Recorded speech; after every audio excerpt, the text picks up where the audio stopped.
इस बार नवाज शरीफ की कोशिश है हमारी पूरी टीम को खेलने ना दिया जाए। चेयरमैन तहरीक इंसाफ इमरान खान के वकील गोहर अली खान का कहना। इमरान खान का कहना है कि नवाज शरीफ हमेशा अंपायर को साथ मिलाकर खेलते।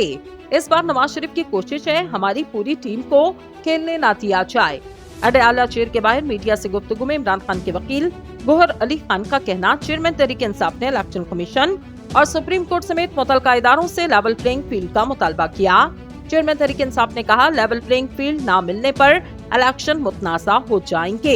इनका कहना था चेयरमैन तहरीक इंसाफ इमरान खान ने बढ़ती दहशतगर्दी पर तहफ्फुज़ात का इजहार किया।